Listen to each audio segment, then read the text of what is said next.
ಮೈಯಲ್ಲಿರೋ ಚರ್ಮ ತೆಗೆದು ಅವ್ರಿಗೆ ಚಪ್ಪಲಿ ಮಾಡಿ ಹಾಕ್ಸಿದ್ರು ಕಮ್ಮಿನೇ ಅಂತೇಳಿ. 1 ಗಂಟೆ 1:15 ಯಾರು ಸರ್ ಬರ್ತಾರೆ? ಏನೋ ನಾವು 1-2 ಗಂಟೆ ಎಂಟರ್ಟೈನ್ ಮಾಡ್ಬೋದು ಅಷ್ಟೇ ನಮ್ಮ ಯೋಗ್ಯತೆ ಇರೋದು. ಅದಕ್ಕೆ ಇಷ್ಟು ಮಾಡ್ತಾರಲ್ಲ, ಅದಕ್ಕೆ ನಿಜವಾಗ್ಲೂ ಚಿರುಣಿ ಆಗಿರ್ತೀವಿ ಅವ್ರಿಗೆ. ಅವ್ರನ್ನ ಜೀವನ ಇರೋ ತನಕ ಸಾಯೋ ತನಕ ಅವ್ರನ್ನ ಎಂಟರ್ಟೈನ್ ಮಾಡೋಕ್ಕೆ ಇಷ್ಟಪಡ್ತೀವಿ.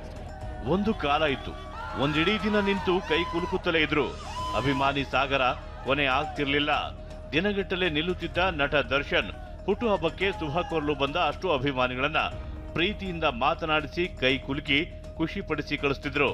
ಆದ್ರೆ ಈಗ ಜೈಲಲ್ಲೇ ದರ್ಶನ್ 49ನೇ ಹುಟ್ಟುಹಬ್ಬ ಆಚರಿಸುವಂತಾಗಿದೆ. ಜೈಲು ಕೋಣೆಯಲ್ಲೇ ಜೊತೆಯಲ್ಲಿರುವ ಸಹಬಂದಿಗಳು, ಜೈಲು ಸಿಬ್ಬಂದಿ ಶುಭ ಕೋರಿದ್ರು. ದರ್ಶನ್ ಮಾತ್ರ ಒಂದು ಮಾತು ಆಡದೆ ಮೌನಕ್ಕೆ ಶರಣಾಗಿದ್ದಾರೆ. ರೇಣುಕಾಸ್ವಾಮಿ ಕೊಲೆ ಕೇಸ್ನಲ್ಲಿ ಜೈಲು ಪಾಲಾಗಿರುವ ದರ್ಶನ್ ಇದೇ ಮೊದಲನೇ ಬಾರಿ ಬರ್ತ್ಡೇ ದಿನ ಜೈಲಲ್ಲಿ ಕಳೆದಿದ್ದಾರೆ. ಪ್ರತಿ ವರ್ಷದಂತೆ ಬ್ಯಾನರ್ ಇಲ್ಲ, ಕಟೌಟ್ ಇಲ್ಲ, ಕೇಕ್, ಅಭಿಮಾನಿಗಳು ಯಾವುದೂ ಇಲ್ಲದೆ ಜೈಲಿನಲ್ಲಿ ದರ್ಶನ್ ಬೇಸರದಲ್ಲೇ ಕಳೆದಿದ್ದಾರೆ. ಇನ್ನು ಪತ್ನಿ ವಿಜಯಲಕ್ಷ್ಮಿ, ಪುತ್ರ ವಿನೀಶ್, ಸಹೋದರ ದಿನಕರ್, ನಟ ಧನ್ವೀರ್, ಸಂಗೀತ ನಿರ್ದೇಶಕ ಹರಿಕೃಷ್ಣ ಜೈಲಿನಲ್ಲಿರುವ ದರ್ಶನ್ ಭೇಟಿಯಾಗಿ ಹುಟ್ಟುಹಬ್ಬದ ಶುಭಾಶಯ ಕೋರಿದ್ದಾರೆ. ಮಾಜಿ ಸಂಸದೆ ಸುಮಲತಾ ಕೂಡ ದರ್ಶನ್ ಹುಟ್ಟುಹಬ್ಬಕ್ಕೆ ಶುಭ ಕೋರಿ ಪೋಸ್ಟ್ ಮಾಡಿದ್ದಾರೆ. ಭಗವಂತ ನಿಮ್ಮ ಸಂಕಷ್ಟಗಳನ್ನ ದೂರ ಮಾಡಲಿ, ಹೆಚ್ಚಿನ ಆರೋಗ್ಯ ಯಶಸ್ಸು ನೀಡಲಿ ಅಂತ ಹಾರೈಸಿದ್ದಾರೆ. ಮತ್ತೊಂದೆಡೆ ಅಪ್ಪ ದರ್ಶನ್ಗೆ ಮಗ ವಿನೀಶ್ ಬರ್ತ್ಡೇ ವಿಶ್ ಮಾಡಿದ್ದಾರೆ. I miss you, I love you papa, ಏನೇ ಬರಲಿ ನಾನು ನಿಮ್ಮೊಂದಿಗೆ ಇರುತ್ತೇನೆ ಅಂತ ಫೋಟೋ ವಿಡಿಯೋಗಳನ್ನ ಹಂಚಿಕೊಂಡಿದ್ದಾರೆ. ಇನ್ನು ದರ್ಶನ್ ಹುಟ್ಟುಹಬ್ಬ ಹಿನ್ನೆಲೆ D company birthday CDP release ಮಾಡಿದೆ. ದರ್ಶನ್ ಆತ್ಮೀಯ ಗೆಳತಿ ನಟಿ ರಕ್ಷಿತಾ ಸೋಷಿಯಲ್ ಮೀಡಿಯಾ ಮೂಲಕ ಹುಟ್ಟುಹಬ್ಬಕ್ಕೆ ವಿಶ್ ಮಾಡಿದ್ದಾರೆ. ಪ್ರತಿದಿನ ನಿನ್ನನ್ನ ಮಿಸ್ ಮಾಡ್ಕೊಳ್ತೀನಿ, ನಿನ್ನನ್ನ ಮತ್ತೆ ಸಂತೋಷದಿಂದ ನೋಡ್ಬೇಕು ಅಂತ ಬಯಸ್ತೀನಿ, ಬೇಗ ಮನೆಗೆ ಮರಳು ಅಂತ ರಕ್ಷಿತಾ ಹಾರೈಸಿದ್ದಾರೆ. ಇನ್ನು ನಟಿ ನಿರ್ಮಾಪಕಿ ತನಿಷಾ ಕುಪ್ಪಂಡ ಕೂಡ ದರ್ಶನ್ ಹೆಸರಿನಲ್ಲಿ ಅರ್ಚನೆ ಮಾಡಿಸಿ ಶುಭ ಕೋರಿದ್ದಾರೆ. ದರ್ಶನ್ ಅಂಡ್ ಗ್ಯಾಂಗ್ ರೇಣುಕಾಸ್ವಾಮಿ ಹತ್ಯೆ ಪ್ರಕರಣದ A1 ಆರೋಪಿ ಪವಿತ್ರ ಗೌಡ ಜಾಮೀನು ಅರ್ಜಿ ಸಲ್ಲಿಸಿದ್ರು. ಬೆಂಗಳೂರಿನ 57ನೇ CCH ಕೋರ್ಟ್ನಲ್ಲಿ ಪವಿತ್ರ ಜಾಮೀನು ಅರ್ಜಿ ವಿಚಾರಣೆ ನಡೆಯಿತು. ಮಗಳ ಪರೀಕ್ಷೆ ಇರೋ ಹಿನ್ನೆಲೆ ಜೊತೆಯಲ್ಲಿರೋದಕ್ಕೆ ಅವಕಾಶ ನೀಡಿ ಅಂತ ಮನವಿ ಮಾಡಿದ್ರು. ಇದಕ್ಕೆ ಪ್ರಾಸಿಕ್ಯೂಷನ್ ಪರ ವಕೀಲರು ಆಕ್ಷೇಪಣೆ ಸಲ್ಲಿಸಿದ್ರು. ವಿಚಾರಣೆ ನಡೆಸಿದ ಕೋರ್ಟ್ ಪವಿತ್ರ ಗೌಡಗೆ 25 ದಿನಗಳ ಮಧ್ಯಂತರ ಜಾಮೀನು ನೀಡಲು ನಿರಾಕರಿಸಿದೆ. ಬೆಂಗಳೂರಿನ ಎಲೆಕ್ಟ್ರಾನಿಕ್ ಸಿಟಿಯ ಬೆಟ್ಟದಾಸನಪುರ ಬಳಿ ಸಿನಿಮಾ ಸ್ಟೈಲ್ನಲ್ಲಿ ವ್ಯಕ್ತಿಯ ಕಿಡ್ನಾಪ್ ಮಾಡಲಾಗಿದೆ. ಭಾನುವಾರ ರಾತ್ರಿ 1:30 ಸುಮಾರಿಗೆ ಅಶಿತಾ ಜಾ ಮತ್ತು ಮನುಕುಮಾರ್ ಬೈಕ್ನಲ್ಲಿ ಮನೆಗೆ ಹೊರಟಿದ್ರು. ಈ ವೇಳೆ ಕಾರಲ್ಲಿ ಫಾಲೋ ಮಾಡ್ಕೊಂಡು ಬಂದ ದುಷ್ಕರ್ಮಿಗಳು ಬೈಕ್ಗೆ ಡಿಕ್ಕಿ ಹೊಡೆದು ಬೀಳಿಸಿದ್ದಾರೆ. ನಂತರ ಬಿಹಾರ ಮೂಲದ ಆಶಿತ್ ಮೇಲೆ ಲಾಂಗ್ನಿಂದ ಕಾಲಿಗೆ ಹಲ್ಲೆ ಮಾಡಿ ಅಪಹರಿಸಿದ್ದಾರೆ. ದುಷ್ಕರ್ಮಿಗಳಿಂದ ತಪ್ಪಿಸಿಕೊಂಡು ಪರಾರಿಯಾದ ಮನುಕುಮಾರ್ ಕೂಡ ಗಾಯಗೊಂಡಿದ್ರು. ಅವರನ್ನ ಆಸ್ಪತ್ರೆಗೆ ದಾಖಲಿಸಲಾಗಿದೆ. ಬೇಗೂರಿನ ಅಕ್ಷಯನಗರದಲ್ಲಿ ಅಶಿತ್ ಸ್ಪಾ ನಡೆಸುತ್ತಿದ್ದು ಮನುಕುಮಾರ್ ಮ್ಯಾನೇಜರ್ ಆಗಿದ್ರು ಎನ್ನಲಾಗಿದೆ. ಬಳಿಕ ಸ್ಪಾ ಮಾಲೀಕ ಪ್ರಕಾಶ್ ಮಂಡಲ್ಗೆ ಫೋನ್ ಮಾಡಿರೋ ಕಿಡ್ನಾಪರ್ಸ್ 2 ಲಕ್ಷ ಕೊಟ್ರೆ ಅಶಿತ್ ನನ್ನ ಬಿಡೋದಾಗಿ ಹೇಳಿದ್ದಾರೆ ಅಂತ ದೂರು ದಾಖಲಿಸಲಾಗಿದೆ. ತಕ್ಷಣ ಕೃತ್ಯ ನಡೆದ ಸ್ಥಳಕ್ಕೆ ಭೇಟಿ ನೀಡಿದ ಪೊಲೀಸರು ಪರಿಶೀಲನೆ ನಡೆಸಿದ್ದಾರೆ. ದುಷ್ಕರ್ಮಿಗಳ ಪತ್ತೆಗೆ ತನಿಖೆ ಆರಂಭಿಸಿದ್ದಾರೆ. ಕರ್ನಾಟಕ ಗೋವಾ ಗಡಿಯಲ್ಲಿ 400 ಕೋಟಿ ದರೋಡೆಯಾಗಿದೆ ಅಂತ ಸಂಚಲನ ಸೃಷ್ಟಿಸಿದ್ದ ದರೋಡೆ ಪ್ರಕರಣಕ್ಕೆ ಸ್ಫೋಟಕ ತಿರುವು ಸಿಕ್ಕಿದೆ.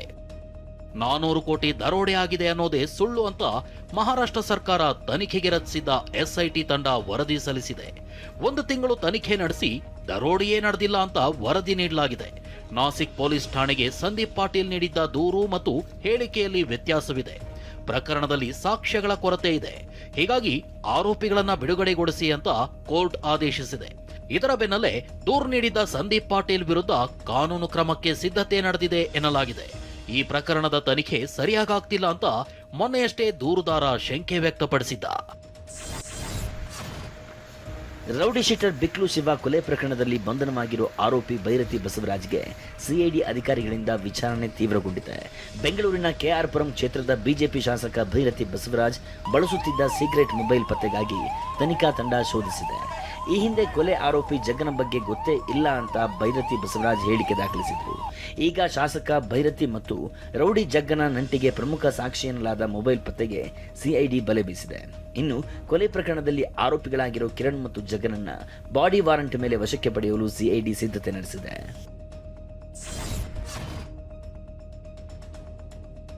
ಪುಸ್ತಕ ಬಿಡುಗಡೆ ಕಾರ್ಯಕ್ರಮದಲ್ಲಿ ಆರ್ಎಸ್ಎಸ್ ವಿರುದ್ಧ ಕಿಡಿಕಾರಿದ್ದ ಸಚಿವ ಪ್ರಿಯಾಂಕ್ ಖರ್ಗೆ ಆರ್ಎಸ್ಎಸ್ ದೆವ್ವವಿದ್ದಂತೆ, ಬಿಜೆಪಿ ದೆವ್ವದ ನೆರಳು ಹೊಂದಿದ್ರು.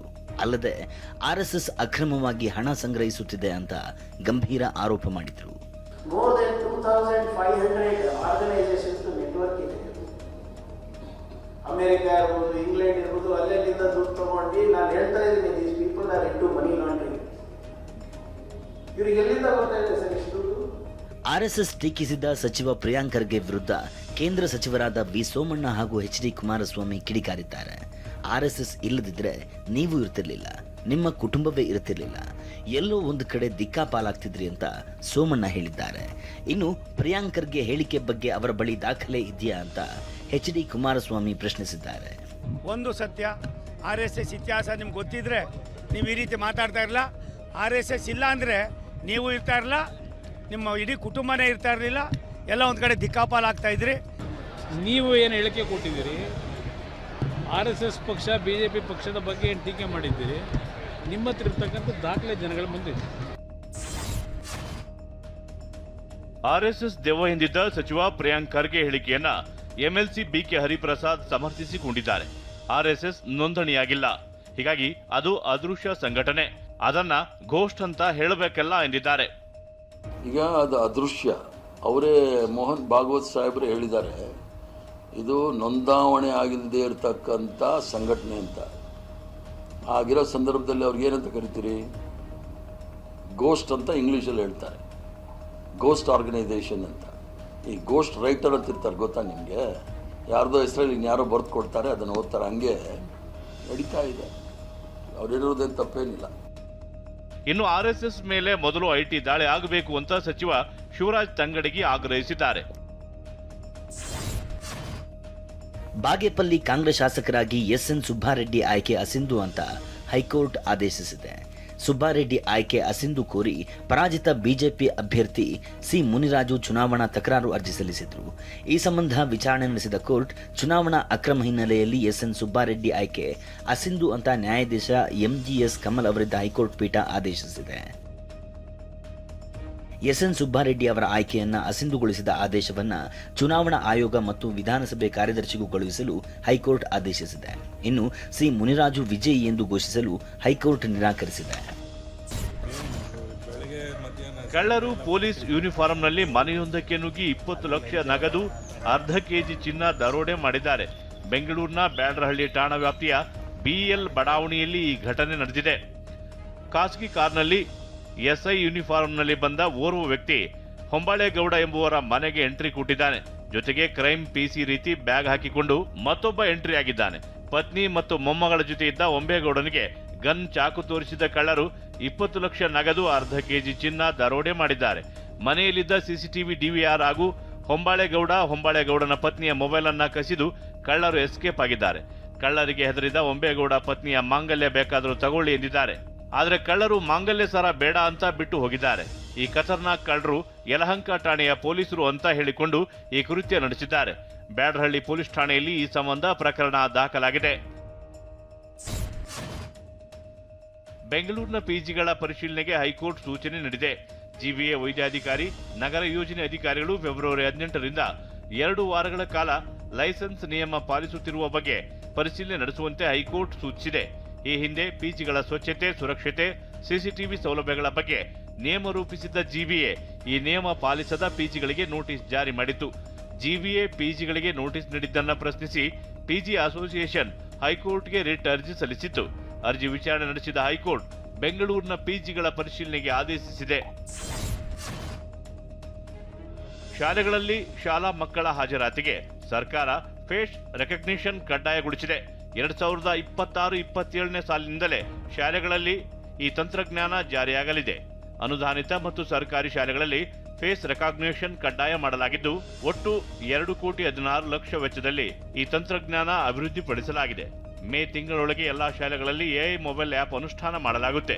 SATS ತಂತ್ರಾಂಶದ ಮೂಲಕ ಪೋಷಕರು ಕೂಡ ಮಕ್ಕಳ ಹಾಜರಾತಿ ಪರಿಶೀಲಿಸಬಹುದಾಗಿದೆ. ಇನ್ನು ಶಿಕ್ಷಕರ ಹಾಜರಾತಿಗೂ ಫೇಸ್ ರೆಕಗ್ನಿಷನ್ ತಂತ್ರಜ್ಞಾನ ಅಳವಡಿಸಲಾಗುತ್ತಿದೆ.